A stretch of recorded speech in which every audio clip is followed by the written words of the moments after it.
Did you gamers see the EVO numbers? The EVO numbers are, well, I don't even know what's going on. But boy, these numbers are outrageous. They're pretty wild to say the least. Having 5 out of 8 tournaments over 1,000 entrants is a lot. And Uni getting almost 800 is also pretty impressive. I know a lot of people are dogging on KOF and MK's numbers because they're like, man, blah, blah, blah. But like, those numbers are solid too. And KOF having a drop off after it's been out for a while is not really that surprising, especially given that there's a new game basically coming out for SNK in not that long of a time, right? The top 4 are the games that are going to be in on Sunday, which is Granblue, Strive Tekken, and Street Fighter.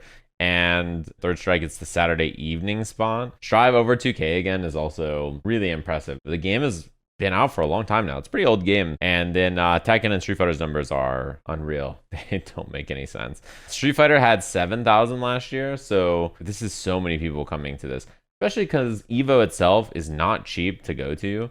And travel is pretty expensive right now. I have to imagine this number would be easily 6,000-7,000 if people could afford it, right? Like, this is a lot. And like 1,200 people are going to go 0-2 in Street Fighter. Tekken also almost catching up to Street Fighter on launch year. Very impressive numbers. I think it was going to be pretty hard for Tekken to beat Street Fighter anyway, even though it's launch year, because Street Fighter just had such a big launch. I do expect that next year Street Fighter's numbers will be outrageous again. Their drop off is not very significant compared to last year. It's pretty normal for a game to come out and then have huge numbers and then have less the next year. Having 5,000 on your second year is pretty scary, especially if Street Fighter grows next year, which I think it might. I'm really happy for Granblue.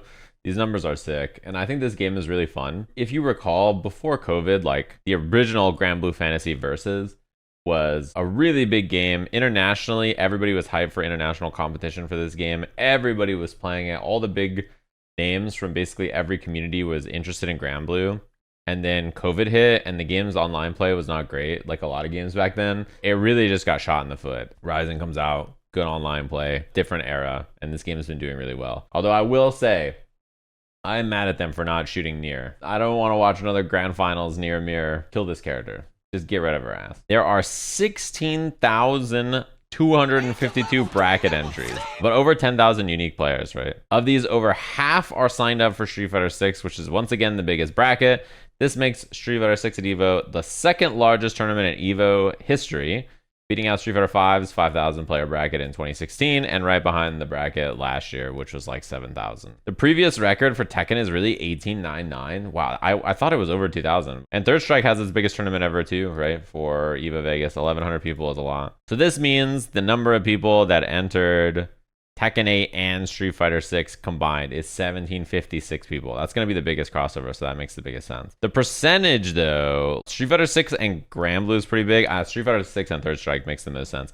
I'm actually shocked that the Street Fighter 6 and KOF is so high, too. I'm surprised that it's higher than I would have expected Granblue to be close. Next year's EVO and like next year's tournaments in general, I expect they be even more ham, because not only is Street Fighter Tekken, Guilty Gear is going to have another season, Granblue has DLC, like all these games have stuff, but there's so many new games as well, right? Those games will probably be in, right? So KOF might be out for City of the Wolves, Hunter x Hunter will be in for I don't even know what, and then 2XKO in for I don't even know what. Like I don't even know how this, I have no idea how this is going to change. I have no concept of how popular Hunter x Hunter will be. Like a versus game made by Aiding sounds really fun, right? But then the way they announced the characters at CEO, I'm like, what's going on? I am not a Hunter x Hunter person. I don't know much about the IP, right? But I played the game at EVO Japan and I thought it was fun and I'm interested in the game. But I get the sense that like the general consumer is not that interested actually, which is surprising to me because, you know, it's an IP that's really popular, made by the people who made Marvel 3, but not with like a big budget, right? So if you like the IP and you're like, dude, why do my favorite characters look so gross? It probably offends you more than it offends me. Like it's gonna be 3 characters. 2XKO, you need to learn 2 characters. Like KOF is the same way. You have to play multiple characters, right? But the difference between learn 3 characters in parentheses KOF and learn 3 characters in parentheses versus game is actually pretty different. In KOF, you need to like learn all 3 characters and play them. A lot of people in versus games, like their second and third characters are just assists. They don't actually know how to play them very well. They just rely on their assist or whatever. It is definitely, I think, a little bit more difficult in KOF. But KOF is actually a really easy game. It has a perception of being really hard, especially the execution. But the way you play KOF is you just run up and do like light special moves or hop, close button, command normal, special move. And that's basically it. Jump CD, jump whatever. Like that's, you can play the game that way. And you can play kind of every character that way. They're like easy to pick up and like play a bunch of different characters, and like you just do generic fun stuff, and they have lots of legacy in them. So play any of them if you played one of them, kind of. You know what I mean? It's like that kind of vibe. Anyway, yeah, I'm curious about what the throwback game will be next year. They did Marvel 3 and Third Strike. I feel like it's kind of time to do a non-Capcom game. I said non-Capcom game, and then you guys said CVS and Marvel 2. And Vampire Savior. It seems like you could do like an old Tekken or old Soul Calibur or an old Gear, or there's like a lot of options that you can do. Yeah, old Melty. The space is also new. It's not in an event space that they've done before, and it's a bigger space than last year, which I think they're gonna need. After the first day, they're gonna build like an arena in the venue for Saturday and Sunday. So basically this is the EVO stage, right? And then you make an arena that's like this, and then you can sit in this arena and watch. They'll have seating like this, and then there's still other stuff like happening around. So like over here there'll be a stage, like over where I am there could be a stage. They could have stages over here, they could have stages over here, but then the purple part will be the main stage basically, right? Saturday and Sunday everything will still be open, so you can like go shopping or play casuals or do whatever you want to do, like check out the booths, check out whatever's playable, like Hunter x Hunter or 2XKO or whatever you want to do. You can just like go check those out while everything's going on. This is my first EVO. Any tips? Make a plan of attack of stuff you want to do. Are you going there to play Granblue, Guilty Gear, Tekken, Street Fighter, Third Strike, Under Night, whatever game, Mortal Kombat, King of Fighters, whatever your game is? Make a plan to go play and watch the finals for that. I think you should go watch the finals for any game you have the time to go sit down and check out the crowd, especially Sunday. Drink a lot of water, and if you're driving in or you're local especially, bring water. If you're not, then go to like a CVS or something nearby and get a bunch of water. You're gonna need it. The venue itself will have water things again, I'm sure, but yeah, you're gonna need a lot of water. Vegas, if you've never been, is an extremely hot, dry desert. Outside it's like 110 degrees Fahrenheit. In the venue and like inside the hotel it's pumped AC, but it's really dry still. Your like lips will crack and it's gonna be really dry. You need a lot of water. Shower every day and bring clean clothes to wear every day, and expect to have some space, especially if you want to go shopping.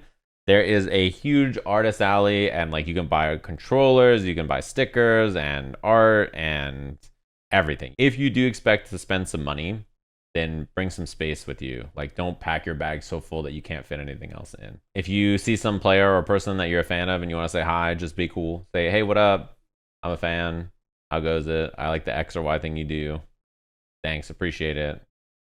Hit them with one of these. Yeah, if you want to go play 2XKO or like any of the other games, the lines and stuff, it'll probably be shorter early in the morning. For 2XKO, a lot of times they do 2v2s, so 4 people go at a time. That line moves a little faster. I don't know how they're going to do lines for the other games. Like Hunter x Hunter at EVO Japan was like you would get a ticket and then come back at the time on your ticket, basically. Oh yeah, bringing a phone charger is good. If you have a little bag you can bring, like when you leave your room and you're going to the venue, it's a trek. Leaving the venue and going back to your hotel room and vice versa is a mission. Like you're gonna not want to do that very often. You're gonna want to do that once a day. Bring a phone charger, bring extra cables, bring like, I don't know, space to hold stuff. We're at a hotel, and like if you want to go eat food, like every hotel usually has a food court of some kind, or you can like walk and find food nearby, or you can Uber Eats stuff on the strip pretty easily. So if you are struggling for food, there's probably food around that's like walkable or deliverable pretty easily.